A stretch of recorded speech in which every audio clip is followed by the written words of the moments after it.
Hello and welcome to the Wealth Approach Podcast, Series 2 in our Psychology of Money. And today we're going to talk about aligning money with meaning overall. So, Michael, let's Mhm. follow up on our last series. That's right. Last time we were talking about different feelings towards money, attitudes more towards money, what we call money scripts, whether money is the most important thing to you or money is just a tool or you don't even like or don't even want to deal with money. And now we want to talk again about how you can align your personal values with the money that you have and really how those values can trickle down through the rest of your family. And when we look at, you know, obviously everybody at a different age has a different, I'd say, tie to money and what they want to be able to do with their wealth. And when you're young adults, in your 20s and 30s, you're really still starting out in call it your greater financial life. And, you want to start with whether it's putting money towards experiences, having that freedom and looking to explore and travel and just to say, all right, you're done with school, you're living on your own, and maybe looking to start a family, get married. These are the types of things that a lot of the young adults are spending their money on. And as you enter your midlife, when you're in your 40s and 50s, a little bit more established in your career, what becomes more important to you? I think that a lot of that starts to say, all right, well, I want to start thinking more about taking care of my kids, whether it is, saving for school, helping them in a different, a different area, helping them in extracurriculars, or, if it's not your kids, if it starts, looking at nieces, nephews, things of that like, and then to really start looking at later in life, you want to start planning for what life looks like after, your career and into retirement. And at that point, you've worked so long, you've worked so hard, and you've really built up this amount of wealth that you want to have that sense of security that you can go into retirement with a solid financial plan, that the assets you have accumulated really have or really are going to allow you to get to through retirement and still allow you to achieve your goals and really help with the family as well. And, yeah, sorry, go ahead, JR. In Michael, I think when you think about family communication and how many conversations we have families about these different stages and how to help plan as an overall family, I think that's where communication is important. You don't necessarily want to give all your wealth when your kids are in their 20s and 30s, but if you can communicate, help things along the way, it just goes a long way as you're considering what the money means to your family and how to use it as that tool and other things to help either your kids, your grandkids, or you and your spouse. Right. And now as we look at, purpose and value, based investing and planning, we have this example here. We have this Dr. Sarah, hypothetical. She is as I said, a doctor, mother of two, and the important values to her are, education, being green, being environmentally conscious, and leaving a family legacy. And when you think about a traditional sense of a plan for investing, it's max out the retirement savings, let's save for college, just have diversity within the investments. And when we think about everything more on a value-based plan, it's all right, well, let's think about other things that are important. As we said, it's education, it's being green and family legacy. Say, okay, well, maybe we start setting up a donor advised fund to help to help or to make charitable contributions to green causes or set up scholarship type funds. But one thing we like to also say is that charity tends to, really start in the family. And we have clients that are, a bit more closer to retirement or in retirement that, they're looking at their kids and they're saying, well, my kids maybe need some more help now, whether it's for paying rent or down payments for a home. And they're saying, you know, they need the money now. They don't necessarily need it when they're 60. And we've seen a lot of families really kind of take that kind of approach, really helping within the family, helping the younger generation sort of get started and meet some of those financial goals. So again, from another type of charity in a non-traditional sense of staying within the family, that is another way to kind of really use the assets you've accumulated to take care of the values that are important to you.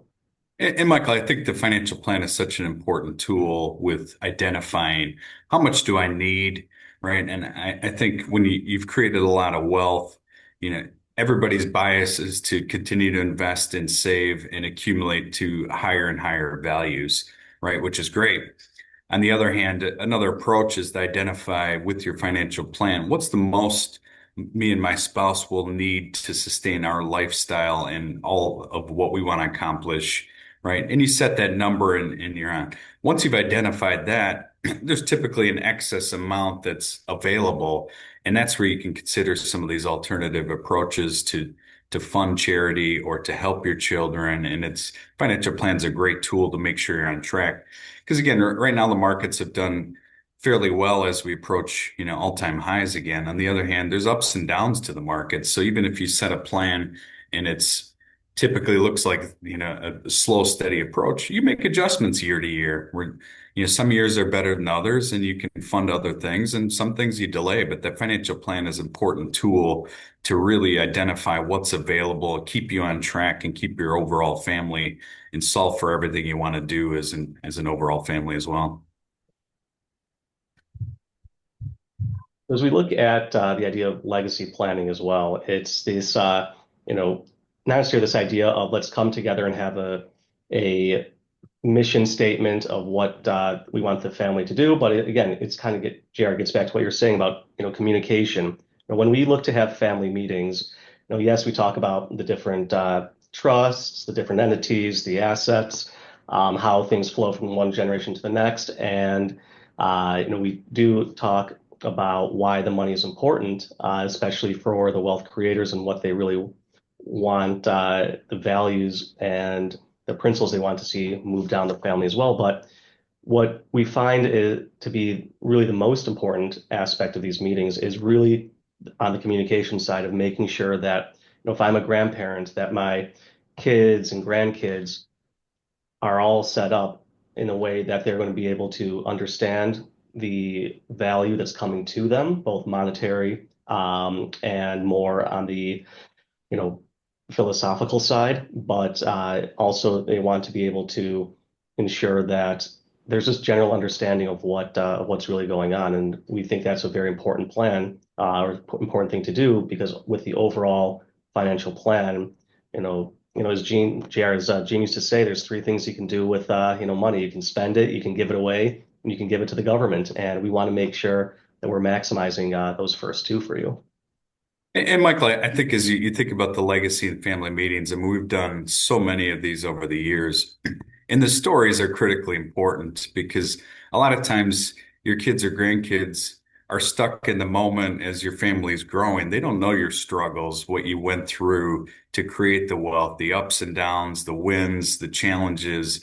And they're so important. I mean, I can't remember very few family meetings we have where they're not very emotional, right? To hear some of that overall. And those stories are just important to identify, pass along, as well as, like you said, Michael, making sure your whole family is educated and prepared because that legacy piece of maintaining the wealth as well as, the legacy and stories is so important. And the more you can communicate, pass along the structure, the more the legacy of everything is a higher probability to be intact for many generations, the more everybody's prepared, educated, and discuss these overall. And again, it's a lot of work and preparation goes into these, but it's well worth it in the long run. And the communication follow-ups in the following years are much simpler once you've walked through the first family meeting or two.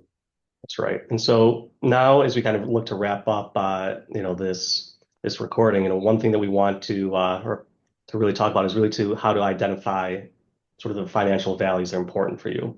And what we're asking you is to really, at the start, as you see, to identify three values that are important, whether it's, freedom, security to do what you want, whether generosity is from a charitable standpoint, is family growth, impact, and independence, are those important to you? And, to really reflect on, does your plan kind of align with some of those values? And if they aren't in alignment, why not? And again, looking back to that financial plan to really see what types of changes you can make. And then lastly, if you aren't in alignment, what's one small change that you think you can make, during the rest of the year to help get your values more aligned with or get your financial plan more aligned with your values. And that's something that we're here to help with as well, to go through the plan, to go through your values and make sure that how you want your assets set up, how you want your plan to work, really is set up in the way that is best for you and your family.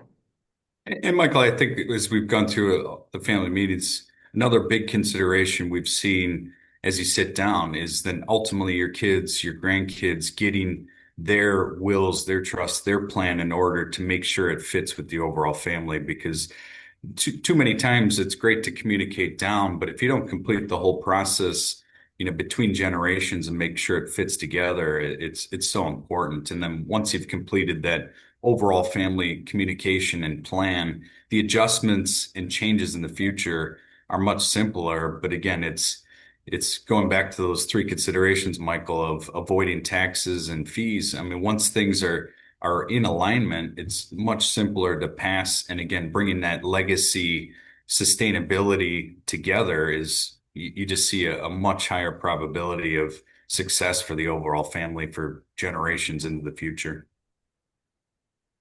So with that, we're going to thank you for listening to our conversation today on, following up, and we look for another series ahead, continue this conversation. Thank you, everybody.